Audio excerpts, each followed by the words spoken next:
New York airport पर college student Chloe अपनी मां आयरीन को फोन करती है और बताती है कि वो घर आ गई है, लेकिन उसे ये सुनकर झटका लगता है कि उसके पिता की बर्थडे पार्टी कैंसिल हो गई है क्योंकि उन्हें अचानक काम पर जाना पड़ा। चूंकि उसके पिता पायलट हैं, क्लोई एयरपोर्ट पर रुकने का फैसला करती है ताकि वो उनसे मिल सके।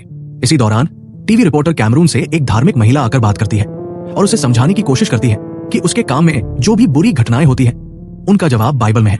क्लोई इस बातचीत में दखल देती है और कहती है कि भगवान निर्दोष लोगों को अतीत के पापों की सजा दे रहे हैं और ये कोई बहाना नहीं हो सकता। महिला चुपचाप वहां से चली जाती है और कैमरून क्लोई को उसकी मदद के लिए धन्यवाद कहता है। इस पर क्लोई बताती है कि उसकी माँ भी बहुत धार्मिक है और वो इस तरह की बातों की आदी हो चुकी है। वहीं पार्किंग में कैमरून के पिता रेफर्ड अपनी शादी की अंगूठी उतारकर एयर होस्टेस हैटी से मिलने जाते हैं। जब वे एयरपोर्ट के अंदर आते हैं तो रेफर्ड क्लोई को देख लेते हैं और उसे गले लगाते हैं, लेकिन क्लोई खुश नहीं होती क्योंकि उसने अपने पिता को हैटी के साथ फ्लर्ट करते हुए देख लिया था। वो उनसे सवाल करती है क्योंकि उसे पहले से पता था कि उसके माता पिता के रिश्ते ठीक नहीं चल रहे। रेफर्ड सफाई देते हैं कि उन्होंने बहुत छोटी उम्र में शादी कर ली थी और समय के साथ लोग बदल जाते हैं। वो ये भी कहते हैं कि आयरीन का बहुत ज्यादा धार्मिक हो जाना उनके रिश्ते के लिए मुश्किल बन गया है। क्लोई नोटिस करती है कि उसके पिता ने अपनी शादी की अंगूठी नहीं पहनी है और सोचने लगती है कि क्या उन्होंने ये जॉब सिर्फ हैटी के साथ रहने के लिए लिया है। रेफर्ड उसकी बात को नजरअंदाज करते हुए उसे अपनी कार की चाबी थमा देते हैं और चले जाते हैं। इसके बाद क्लोई कैमरून के साथ कॉफी पीने के लिए तैयार हो जाती है। दोनों इस बारे में बात करने लगते हैं कि लोग त्रासदी के समय भी भगवान को धन्यवाद क्यों देते हैं।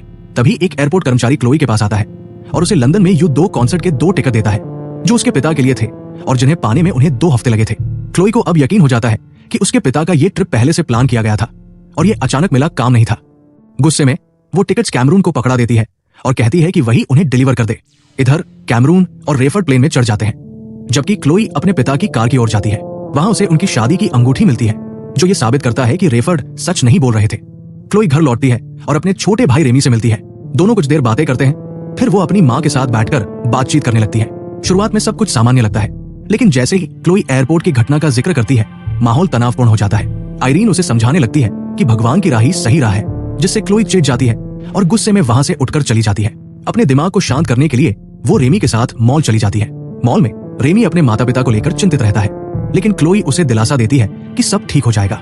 वे एक दूसरे को गले लगाते हैं, लेकिन तभी एक जोरदार चमकदार रोशनी आती है और जब क्लोई देखती है तो उसके हाथों में सिर्फ रेमी के कपड़े होते हैं।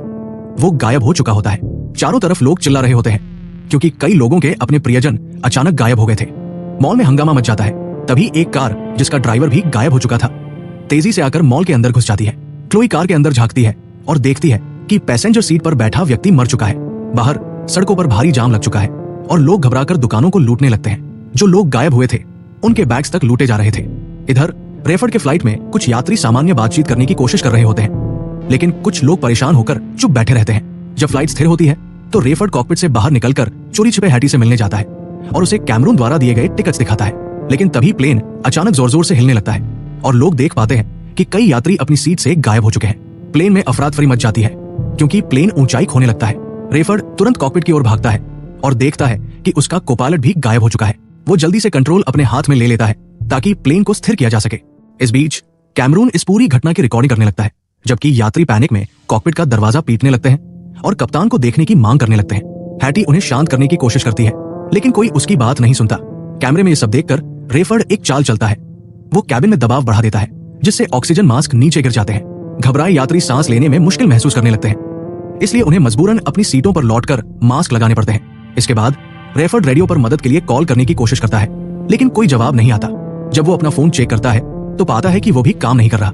जैसे ही सब लोग थोड़ा शांत होते हैं, रेफर्ड केबिन का दबाव फिर से सामान्य कर देता है और यात्रियों से बात करने जाता है। अपनी प्रभावशाली आवाज में वो सभी को अपनी सीट पर बने रहने के लिए कहता है और समझाता है कि इस समय घबराना सबसे बड़ा दुश्मन है। जब तक उन्हें कोई जानकारी नहीं मिलती तब तक उन्हें शांत रहना होगा। इस बीच हैटी को एहसास होता है कि उसकी सहकर्मी एयर होस्टेस भी गायब हो चुकी है। घबराहट में वो कॉकपिट की तरफ भागती है और रेफर्ड से मदद मांगती है क्योंकि वो लगभग टूट चुकी है। चूंकि लोग अपनी सीटें छोड़ ही रहे थे, कैमरून फिर से रिकॉर्डिंग शुरू करता है और यात्रियों से इंटरव्यू लेने लगता है। कोई भी नहीं जानता कि आखिर हुआ क्या है। गायब हुए लोग बिना किसी चेतावनी के बस अचानक अदृश्य हो गए। उनके कपड़े और सामान वही रह गए। इस बीच एक घबराई हुई महिला वॉशरूम में जाकर कुछ नशीला पदार्थ लेती है और वापस आकर अपने हाथ पर इट्स नॉट रील लिखती है। कैमरून उसे आराम करने के लिए कहता है। एक मुस्लिम यात्री सबको दुआ करने की सलाह देता है, लेकिन तभी एक अन्य यात्री उससे बहस करने लगता है कि उनके भगवान अलग हैं, इसलिए वे एक साथ प्रार्थना नहीं कर सकते। इससे पहले कि हालात और बिगड़ते, रेफर्ड घोषणा करता है कि वो फ्लाइट को न्यूयॉर्क वापस ले जा रहा है। उधर मॉल में क्लोई लोगों की भीड़ के बीच किसी तरह रास्ता बनाती है और रेमी को ढूंढने के लिए पार्किंग लॉट की तरफ दौड़ती है। तभी अचानक एक छोटा विमान जमीन पर गिरता है और रेफर्ड की कार को चकनाचूर कर देता है। क्लोई के पास अब पैदल चलने के अलावा कोई विकल्प नहीं बचता।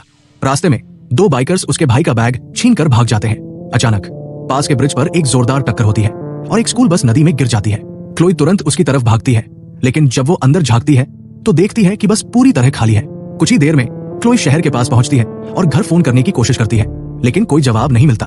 हर तरफ गाड़ियां टकरा रही है, लोग चीख पुकार कर रहे हैं और एम्बुलेंस घायलों को उठाने आ रही है।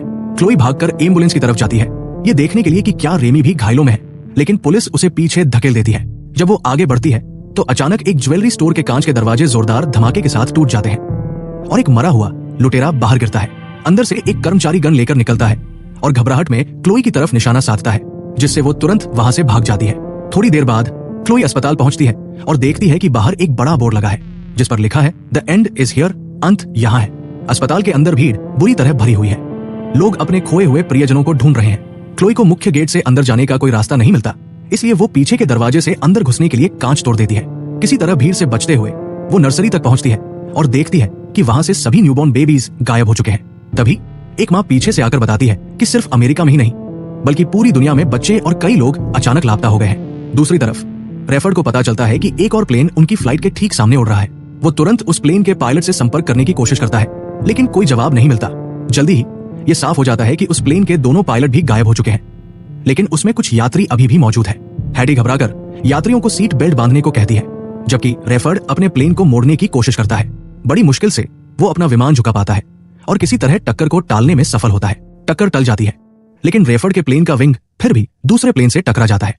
कैमरून खिड़की से बाहर देखता है और देखता है कि दूसरा प्लेन आग की लपटों में नीचे गिर रहा है। इसी बीच एक यात्री इस अफरातफरी का फायदा उठाकर मुस्लिम व्यक्ति के बैग की तलाशी लेने लगता है, ये सोचकर कि शायद इसमें कोई बम होगा, लेकिन उसे बस एक इलेक्ट्रिक टूथब्रश मिलता है। एक अन्य यात्री का मानना है कि इंसानों के पास इतनी टेक्नोलॉजी नहीं है कि वे इतने लोगों को एक साथ गायब कर सके, इसलिए ये सब एलियंस का काम हो सकता है। कुछ देर बाद यात्री हैटी को बुलाते हैं और बताते हैं कि प्लेन के विंग पर कुछ अजीब दिख रहा है। हैटी कैमरून से विंग की तस्वीर खींचने के लिए कहती है ताकि वह इसे रेफर्ड को दिखा सके। तस्वीर देखकर रेफर्ड समझ जाता है कि विंग बमुश्किल जुड़ा हुआ है और लैंडिंग मुश्किल होगी। ऑटो पायलट भी काम नहीं कर रहा और रेफर्ड कॉकपिट नहीं छोड़ सकता, इसलिए वो कैमरून को भेजता है ये देखने की क्या विंग से कुछ लीक हो रहा है। कैमरून जांच करके बताता है कि प्लेन से फ्यूल लीक हो रहा है। इसे देखकर एक यात्री घबराने लगता है, जबकि एक महिला पागल हो जाती है और चिल्लाने लगती है कि वो वही वापस जाना चाहती है जहां उसका बच्चा गायब हुआ था। अचानक प्लेन के विंग में आग लग जाती है और प्लेन जोर जोर से हिलने लगता है। यात्री और ज्यादा घबरा जाते हैं, लेकिन हैटी और कैमरून सबको शांत रहने के लिए कहते हैं ताकि स्थिति और खराब न हो। कैमरून तुरंत रेफर्ड को अपडेट करता है, जो कहता है कि वो बस न्यूयॉर्क तक पहुंचने की कोशिश कर सकता है जब तक कि फ्यूल पूरी तरह खत्म न हो जाए। कुछ देर बाद आग अपने आप बुझ जाती है, लेकिन फ्यूल की भारी कमी के कारण उन्हें तय समय से पहले नीचे उतरना होगा। इस बीच क्लोई किसी तरह अपने मोहल्ले तक पहुंचती है और देखती है कि कई लोग अपने खोए हुए प्रियजनों के लिए रो रहे हैं। वो जल्दी से अपने घर जाती है, लेकिन अंदर घुसते ही उसका दिल टूट जाता है। घर पूरी तरह खाली पड़ा है। बाथरूम में उसकी माँ की ज्वेलरी पड़ी हुई है और फोन पर सिर्फ एक वॉइसमेल है जिसमें कोई आवाज नहीं, बस स्टैटिक है। जब उसे आयरीन की बाइबल मिलती है, इसके बाद वो लोकल पास्टर से मिलने जाती है। पास्टर बताते हैं कि ये रैप्चर है, वो घटना जिसमें भगवान ने सभी बच्चों और सच्चे विश्वासियों को आने वाले अंधकार में समय से बचाने के लिए उठा लिया है, लेकिन वो खुद पीछे रह गया क्योंकि उसने कभी वास्तव में विश्वास नहीं किया था, भले ही उसने सालों तक प्रचार किया। ये सुनकर क्लोई और गुस्से में आ जाती है और पादरी पर चिल्लाकर वहां से निकल जाती है। उधर प्लेन में रेफर्ड अपने कोपायलट का सामान चेक करता है और उसे एक घड़ी मिलती है जिस पर लिखा होता है जॉन 3:16, एक बाइबल वर्स जो कहता है कि जो लोग भगवान में विश्वास करते हैं उन्हें अनंत जीवन मिलेगा। हैटी दूसरी एयर होस्टेस का सामान लाती है जिसमें बाइबल स्टडी के नोट्स मिलते हैं। रेफर्ड समझ जाता है कि यह सच में रैप्चर था और उसकी पत्नी आयरीन सही थी, लेकिन हैटी इसे बकवास मानती है और गुस्से में वहां से चली जाती है। केबिन में अचानक एक महिला पागल हो जाती है और बंदूक निकालकर यात्रियों पर तान देती है। वो चिल्लाती है कि बाकी सभी झूठ बोल रहे हैं और कहती है कि ये सब उसके पति ने उसकी बेटी को ले जाने के लिए प्लान किया था। कैमरून उसे शांत करने की कोशिश करता है, लेकिन तभी वो नशे की लत वाली महिला बोल पड़ती है कि उसने धार्मिक स्कूल में पढ़ाई की थी और ये घटना बिल्कुल रैप्चर की भविष्यवाणी से मिलती जुलती है।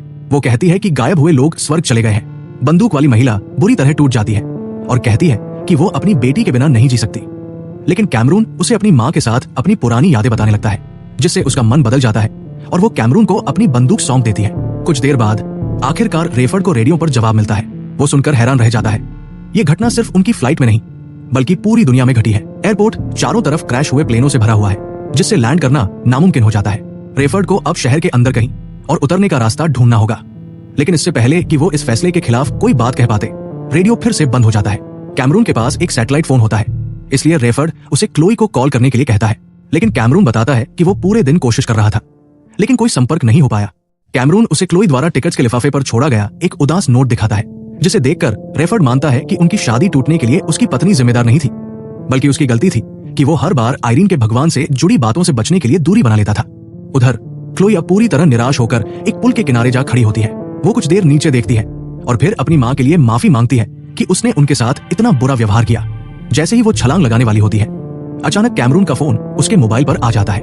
दूसरी तरफ रेफर्ड की आवाज सुनते ही क्लोई की आंखों में आंसू आ जाते हैं। वे एक दूसरे से आई लव यू कहते हैं और इस बात पर सहमत होते हैं कि आयरीन सही थी। रेफर्ड ये बताने ही वाला होता है कि वो लैंडिंग के लिए जगह खोजने की कोशिश कर रहा है, लेकिन तभी कॉल कट जाती है। अपने पिता के जिंदा होने की खबर सुनकर क्लोई तुरंत नीचे उतरती है और शहर की ओर भागती है। रास्ते में उसे एक लावारिस साइकिल मिलती है, जिससे वो तेजी से आगे बढ़ पाती है। इस बीच रेफर्ड फ्लाइट के यात्रियों को बताता है कि उनके बचने की उम्मीद बहुत कम है और वे भगवान से प्रार्थना करें। प्लेन धीरे धीरे नीचे गिरने लगता है। क्लोई एक कंस्ट्रक्शन साइट पर पहुंचती है और एक ट्रक में बैठकर रास्ता साफ करने के लिए भारी सामान हटाने लगती है। तभी उसे अचानक नेटवर्क मिल जाता है और वो फिर से कैमरून को कॉल कर पाती है। वो अपने पिता को बताती है कि उसने लैंडिंग के लिए एक जगह खोज ली है। प्लेन का नेविगेशन सिस्टम काम नहीं कर रहा था, इसलिए कैमरून क्लोई से कहता है कि वो अपने फोन का कंपास ऐप खोलकर लोकेशन की कोऑर्डिनेट्स दे। लेकिन इससे पहले कि वो और कुछ कह पाती, कॉल फिर से कट जाती है। कैमरून अपने फोन पर कोऑर्डिनेट्स डालता है और रेफर्ड उसी दिशा में प्लेन को ले जाता है, लेकिन रात का अंधेरा होने के कारण वो सही जगह नहीं देख पाता। तभी प्लेन का ईंधन खत्म होने लगता है, जिससे स्थिति और गंभीर हो जाती है। रेफर्ड आखिरी बार क्लोई से संपर्क करने में सफल होता है और उससे कहता है कि उसे किसी तरह एक बड़ी रोशनी पैदा करनी होगी, क्योंकि ट्रक की लाइट पर्याप्त नहीं है। क्लोई को पास में कुछ गैस टैंक मिलते हैं, तो वो उन पर ईंधन डालकर आग लगाने का फैसला करती है। वो लाइटर जलाती है और गैस टैंक में आग लगा देती है, जिससे एक विशाल विस्फोट होता है। यह आग इतनी तेज होती है कि रेफर्ड उसे देख लेता है और उसी दिशा में उतरने लगता है। क्लोई ट्रक में वापस बैठती है और वहां से हटने की कोशिश करती है, लेकिन आग की तरफ देखते हुए वो ट्रक को ठीक से नहीं चला पाती और दुर्घटनाग्रस्त हो जाती है। इस बीच प्लेन जमीन के करीब पहुंच जाता है, लेकिन नीचे लटकते तारों से टकरा जाता है, जिससे प्लेन जोर जोर से हिलने लगता है। सौभाग्य से ये सिर्फ हल्का झटका देता है और प्लेन की दिशा बनी रहती है। प्लेन जमीन पर उतर जाता है, लेकिन पिछले पहिए नहीं खुलते, जिससे वो आगे झुक जाता है। टेल और एक विंग जमीन पर घसीटने लगते हैं, लेकिन रेफर्ड किसी तरह इसे स्थिर रखता है। जैसे ही ट्रक के पास पहुंचता है, वो एकदम सही टाइमिंग में प्लेन को ऊपर उठाता है, जिससे क्लोई बाल बाल बच जाती है। प्लेन तेजी से आगे बढ़ता रहता है और रास्ते में कई चीजों से टकराता है। ऐसा लगता है कि ये एक बड़े गैस टैंक से टकराने वाला है, लेकिन ठीक समय पर रुक जाता है, जिससे एक बड़ा हादसा टल जाता है और सभी यात्री सुरक्षित बच जाते हैं। तभी क्लोई द्वारा शुरू की गई आग फिर से एक बड़े धमाके में बदल जाती है। हैटी तुरंत इन्फ्लेटेबल स्लाइड निकालती है, जिससे सभी यात्री प्लेन से बाहर निकल पाते हैं। क्लोई दौड़कर कैमरून और रेफर्ड को गले लगा लेती है और रेफर्ड भावुक होकर स्वीकार करता है कि उसे कभी अपनी पत्नी और परिवार को नहीं छोड़ना चाहिए था। क्लोई उसे उसकी और उसकी माँ की शादी की अंगूठियां लौटाती है। इसके बाद सभी शहर की ओर देखते हैं, जहां हर तरफ आग और तबाही का मंजर है। कैमरून धीरे से कहता है, ये दुनिया का अंत है, लेकिन क्लोई दृढ़ता से जवाब देती है, नहीं, ये तो बस शुरुआत है। ऐसी और कहानियों के लिए सब्सक्राइब करें सिनेमा विचार।